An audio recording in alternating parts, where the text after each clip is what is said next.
আসছে রবীন্দ্রনাথের প্রয়াণ দিবস। এই প্রয়াণ দিবস উপলক্ষে তারই লেখা একটি কবিতা দিয়ে তাকে শ্রদ্ধাঞ্জলি জানাই। কৃপণ রবীন্দ্রনাথ ঠাকুর।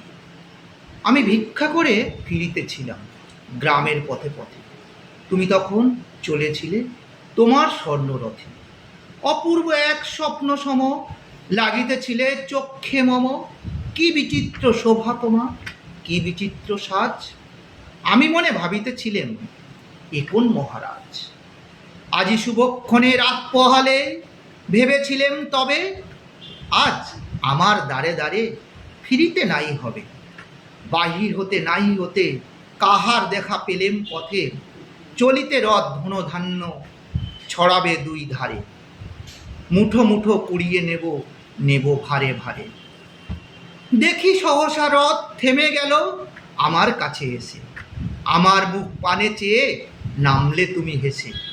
দেখে মুখের প্রসন্নতা জুড়িয়ে গেল সকল ব্যথা।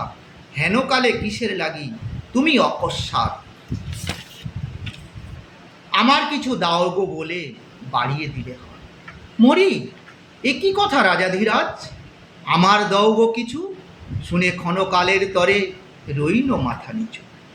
তোমার কিবা অভাব আছে ভিখারি ভিক্ষুকের কাছে, এ কেবল কৌতুকের বসে আমার প্রবঞ্চনা। ঝুলি হতে দিলাম তুলে একটি ছোট্ট কণা। যবে পাত্রখানি ঘরে এনে উজাড় করে কি, ভিক্ষা মাঝে একটি ছোট্ট সোনার কণা দেখি। দিলেম যা রাজ ভিখারি রে, স্বর্ণ হয়ে এলো ফিরে। তখন কাঁদি চোখের জলে দুটি নয়ন ভরে। তোমার কেন দিনই আমার সকল শূন্য করে। নমস্কার।